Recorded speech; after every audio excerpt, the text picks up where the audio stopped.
All right. So Zach, we're gonna break you down. We'll take you into your leg lifts.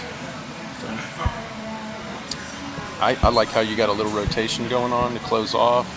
And if anything, I tell guys, you want to be inside your drive leg. I mean, you are, because we want that momentum to start picking up. And as you come out of your leg lift, you're picking up. But here's the thing. When you come into your lift, you rotate closed, and that's what we want to do. We want to stay closed the whole way, because what that prevents is opening, right? Because when we open, this leg starts to square up. We can't drive and build momentum. So if we hold closed, we can just start picking up all that momentum, right? You're doing that, but then look what you do immediately. You turn your foot out. Yeah. So you do a great thing. You turn, but then you just open it up. Just open up. You can't do that. Yeah. So we talk about holding torsion. You see your hips already starting to rotate? Look at your pelvis.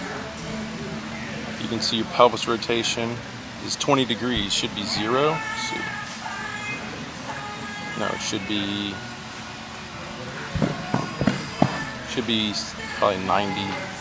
But you can see it's going into the positives. We would want it to continue to stay closed. So right here, before you even go into leg drive, your hips almost all the way open. 0. Would it be 0?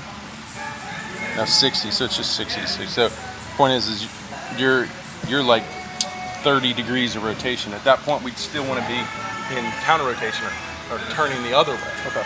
So we'd still want the belt buckle shooting back to, maybe third base or a little back to third base. So you got to remember that coming out, you want your pelvis shooting over there, because you're like this. So now everything's going to open up. Yeah. Okay. And then also too, what happens is if we don't pick up momentum with the hips, and we start opening up, this leg just starts going. Yeah. Right? If we put momentum in the hips, that leg stays close because it's riding the hips. And the hips is where the momentum is, right? So you really got to focus on not letting this open, and picking up energy here with your hips closed off. Yeah. Woo, right? Yeah. Because you're losing tons of velocity doing that. Now, here's the thing. Why are you doing that? It's probably because your hip abduction is poor.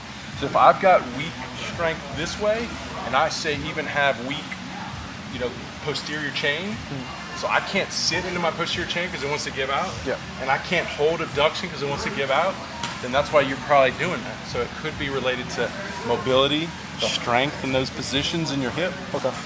Makes sense? Yeah, it makes a lot of sense. Because, a lot of this is like, to me it's a rare moment when you see biomechanically you not doing something that you have the ability to do. Yeah. So you have the ability to do this, but you're not doing it. That, to me, that rarely happens. It's usually you're not doing that because you don't have the ability to do that. Yeah. Does that make sense? I got you. So now you got to go build the ability in the hip and the leg to do this, and then it's easier to tell it to do that in your delivery. Okay, and so you can see when I'm here and this is already going in, the back leg's already wanting to collapse down, all I can do is go here for power. At that point, I got nothing, there's nothing here. Yeah. So all I can do is that. It's just, and everything just flies, yeah, right? Okay. So a lot of coaches are like, well, you got to stay closed. Yeah. But if you're in this position where there's no power back here, you can try to stay closed, but it needs that because there's nowhere else to get the power. Yeah. Right? So it's it's just mastering how to stay loaded and move down the mount. So then you're hitting front foot, and look how wide you are open. The front foot is not only turned open, but you're striding into an open position. You hold everything. It's good your glove isn't tucking yet. If your glove tucked, you'd have no velo. So you land here, and you're just not in a stable position. Like, look at that position. If I stood in that position, I'm about to fall over, right? I want to be here, stable, boom, and like this. I'm just stable in that position, right? Okay. So that's where your trunk, you want your trunk contralateral, and it just went lateral. So now it's going 4 degrees. At this point here, you'd want to be at 10, and you're not at 10 until here, and now you're excessive. So here's the thing: we want to land with our trunk about 10 degrees, and we only want it to go to about 25. Okay. You're landing you're landing negative, and then you're pulling open to 25, Yeah. 26. So it just shows you flew open and then you pulled across. Yeah. We got to learn to ride, power, separate, and carry all that energy forward. Okay. And then you can see when you finish, if that's pitch release, I mean, four trunk's not bad, but your front leg could not even kicking in. So your front leg can even kick in. So when you can learn to use your back leg to power momentum that way, and then your front leg to add to that, I mean, that's tons of energy you're not even using. Yeah. So when you start using that energy, All right. your ball speed goes up.